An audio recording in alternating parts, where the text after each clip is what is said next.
It's like driving a car Senna himself had set up. The way it handles, the stiffness of the suspension, exactly the way Senna would have preferred.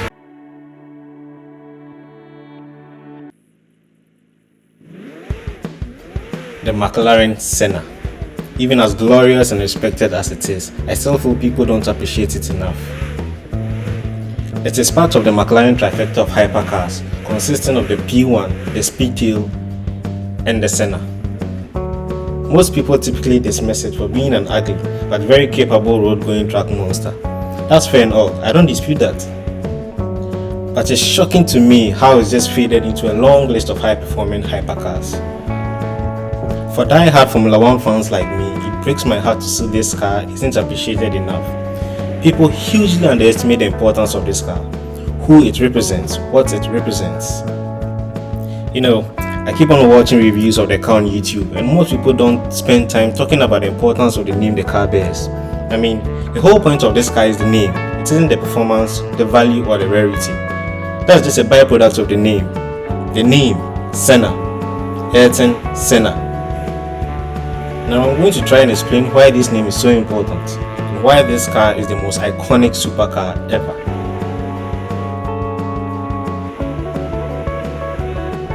Now before the time of Formula 1 greats like Hamilton, Schumacher, in the late 80s and early 90s, there was a legendary driver who mesmerized the world of Formula 1. Ooh, the magic. To me, that's the only word I can use to describe him. Many believe he's the greatest driver to have ever raced in Formula 1. His name was Ayrton Senna. This was a man who truly believed he had a God-given right to win, and boy, he did back it up with some amazing drives, mind-boggling drives. His career tragically ended when he crashed and lost his life during the 1994 San Marino Grand Prix at the age of 33. His death was the biggest tragedy the world of motorsport had ever seen, and it changed Formula 1 forever. The world had lost the greatest driver it had ever seen at the peak of his powers. Yes, I know there are many people who say Schumacher is the greatest, and he won 7 championships. But I believe championships to a large extent doesn't determine how great a driver is. Let's not forget, if not for the tragic end to his career, he would have won 3 more championships. The Williams Senna died in was the quickest, and in equal machinery, no one was quicker than him. His teammate, Damon Hill, wouldn't have been able to challenge him, but Damon challenged Schumacher to the last day and won 1 championship in the next 3 years after Senna died. Again, let's look at who Senna had to compete against. Alain Prost, Niki Lauda, Nelson Piquet, Nigel Mansell, and Schumacher. All world-class drivers, easily top 10 in the history of Formula 1, and he still managed to win 3 championships and was easily the quickest on the grid. How many championships do you think Senna would have won if all he had to do was beat people like Damon Hill, Jacques Villeneuve, David Coulthard, Juan Pablo Montoya? I'd probably say 8. These are the guys Schumacher had to compete against, and in the years he won, he simply had the best car on the grid, or cheated to win. He never had a teammate who was good enough to challenge him when he had the best car, or a rival who had a car that could challenge him. Not to take anything from Schumacher, he drove on a higher level above his peers, but his dominance was a bit like Verstappen's. Best car, no real rivals to challenge him. Schumacher wouldn't have won all these championships if he raced in Senna's era. That's why, even with just 3 championships, looking at the competition he had to face, Senna is regarded as the greatest. Senna was the purest racing driver the world had ever seen. He could do things with a car that no one else on the grid could do. His career and legacy elevated the McLaren team to even greater heights in the late 80s and early 90s. So when McLaren decided to build a car to honor his name, to me it was their most important project ever. Yes, more than the McLaren P1 or the F1. The challenge to build a car that can hold the weight of the name Senna is not to be taken for granted. He was renowned for meticulously analyzing his laps and being able to feel even the smallest change made to his car.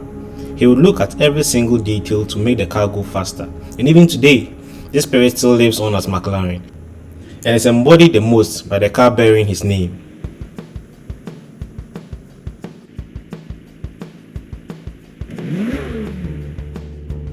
Every single component on this car was designed solely to make sure it was immense on the track in just about every possible way.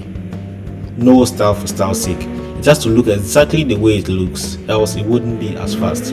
Exactly how Senna would have liked it. You look at the car, you just know what it's made for. Utterly focused, doing a serious lap time on track. You see, they didn't just build a car and slap the name Senna on it after they were done. They started with the name Senna and set out to build a car that Ayrton would be proud of. The whole idea was to embody what Senna was, what he liked, and put in the car.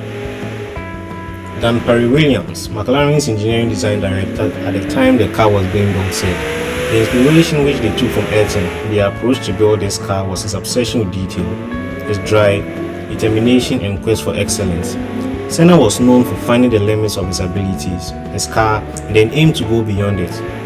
And that is the hallmark of the car built in his name. The fact that the car was to bear this prestigious name, a responsibility which McLaren had bestowed upon themselves, also motivated the engineers to go beyond the limits to create this iconic car. They ended up building a car that not only was very fast, but had the soul of a car Ayrton would have liked to drive. It's like driving a car Senna himself had set up. The way it handles, the stiffness of the suspension, exactly the way Senna would have preferred. What's more iconic than that? This car is like a dream. The Senna is a manifestation of Ayrton's heritage, expressed as a road-going track monster, and a chance for mere mortals to share in the glory that was Ayrton Senna. Only us F1 fans can really appreciate this. The idea that this car exists in itself is a privilege bestowed upon us. For petrolheads like me, it saddens me that people who don't really care about pure blood racing, but rather the layer of cool supercars, are the ones who have the biggest audience in car culture these days. And unfortunately, they have succeeded in relegating the status of this car to just another hypercar among the lot. To some of us, Senna was way more than just our favorite racing driver. He was our hero. He represented what we aspired to be: narrow-minded focus and dedication to achieve excellence. That was what Senna was. And even after 30 years since he passed, till this day, he still inspires us. Anytime his name crosses my mind, I still get sad. What if? A whole lot of what ifs in my mind. And the myth that always surrounded him.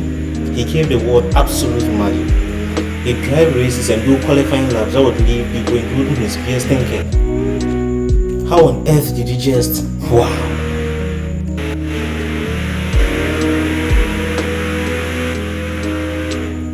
I mean, he was an enigma. He would be more than happy to crash into his title rival and put both their lives at risk if it meant he won the championship. But he would also stop his car during a race, risking his life to help an opponent who just been in a crash. At £1 million, I think it's severely underpriced. When you decide to buy this car, you have a responsibility. Your first responsibility is to honor it. And by honoring it, I don't mean parking it in your garage with about $200 per car because you can't and you'll never drive it. No! Honoring it means you drive it hard. Take it to a racetrack, push it as hard as you can. Push it to the point where you feel Senna himself is talking to you through the wheels and the vibrations in the car.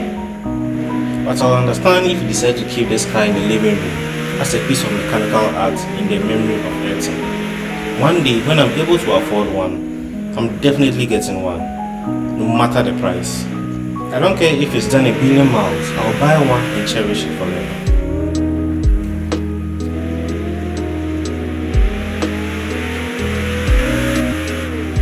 We all miss him. He left us way too early, and I'm really glad McLaren decided to make this car in his name. Like they say, Ayrton Senna isn't dead, he's just a lap ahead of us. Sempre Senna. Thanks so much for watching.